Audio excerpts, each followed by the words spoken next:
Hello everyone. It's James again. And in today's video, I want to talk about the narcissist and how they ruin your friendships. And for right now, I want to deal with how narcissistic parents ruin your childhood friendships. First, I want you to think for a moment. Have you realized that almost all of your childhood friends stopped talking to you out of the blue?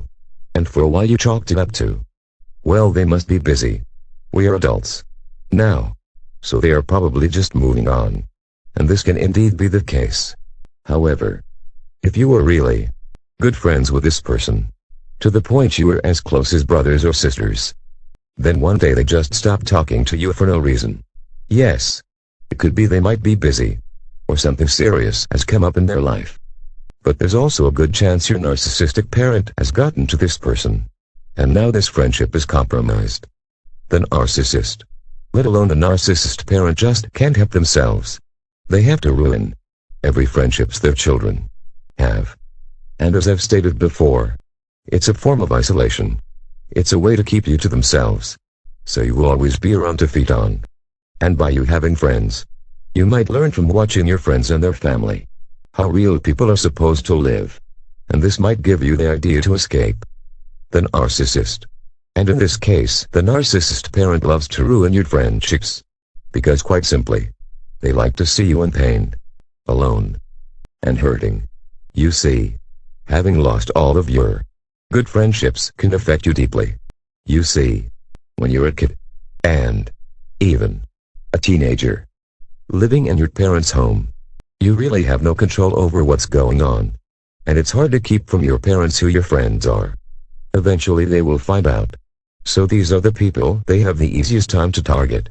It's a matter of time before they bump into them at the store, or at the gas station, or somewhere else, where they can drop a little nugget of doubt regarding you and your character. They might say how you got mad at them for no reason a day, and maybe you woke up on the wrong side of the bed, and that it's okay. They are used to you acting like that, and that they love you because you are their child, their blood. Then they might tell a story about how you were born, and lay it out thick about how they love you. Boy, oh boy, you now sound like the world's biggest jerk, yelling at your mother for no reason, when she loves you so much, and gave you life. Now later on that day, you meet up with your friend, and they are acting weird towards you. They are barely acting like they want to even talk to you, and you just don't get what's going on. And before you know it, your narcissistic parent or parents is doing this to everyone you are close to in your town. Now, I will say this. If it goes too far, your narcissistic parent might give you some slack and stop the smear campaign for a while, to lure you into feeling it's okay to make new friends since your old ones were ruined. Heck, your narcissistic parent might even act very nice around these people, at least in the beginning. But keep in mind, all of this is an act to get you to think all is going well, and to gain your trust. Then out of nowhere they are ruining these new friendships just like they did the old ones. And I will be honest, I think the narcissists love this faking to be nice, coming out with milk and cookies for you and your friend. It makes them feel powerful, like as if to say, this sucker doesn't know what I have planned to do to him. He's so dumb. He believes I'm not going to ruin his friend like I've done with the others. But I'm going to do just that. I'm going to turn his friends against him. I am mean. They really get off on it. It's sick and twisted. This is why many narcissistic abuse survivors don't have many lasting friendships with people they knew as children. That is, unless your friend and their parents were able to see through the BS right from the get-go. Usually narcissistic abuse survivors don't start making lasting friendships until they have left their abuser and have gone no contact. And their narcissistic mother or father has no idea who the new friends are, and has no information on their children's life. And losing all of their friends is sometimes the straw that broke the camel's back. For children to go no contact, it's because they know they can't trust their parents with any information at all about their life, because they know it will be used against them, and any friends they may make might be turned against them. Now, when dealing with a narcissist spouse, they just pick up right where the narcissist parents left off. The narcissist spouse now has access to your new friends, and if they are charming and nice, it's easy for them to drop little nuggets of half-truths here and there, and out lies about you. now and then, to make your friends ever so slightly second guess you as a person. Then out of nowhere your friend either starts acting weird around you like they're mad at you, or they just stop talking to you altogether.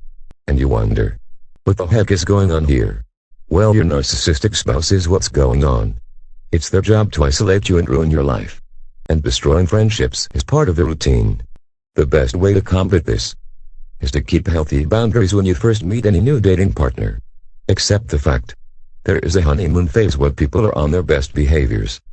And sharing personal information with someone during this phase can be dangerous. Because though they seem nice, you just haven't known them long enough to know for sure if they are for real or not. And part of this personal information is who your friends are. You should have a one-on-one relationship with this person for a good length of time before you bring friends around them, or them around your friends. And even then, these are your friends, not theirs. And it's okay to make that distinction however it works out for you in your particular situation. Because by doing so, you show you have boundaries. And trust me, boundaries are a good thing. It helps keep you from being taken advantage of. But sadly, if you have a narcissist in your life right now, or if your parent or parents are narcissists, and they know who your friends are, you have a very high chance your friends are already compromised and there's really nothing you can do about it. The more you explain, the worse it usually looks. The only time these friendships can be fixed is if they come to you the moment the narcissist in your life comes to them talking bad about you, and they let you know what happened, and want to talk to you about it like a rational person. And they in the end believe that your narcissist parent or spouse is sick. If they truly get it, you might be okay.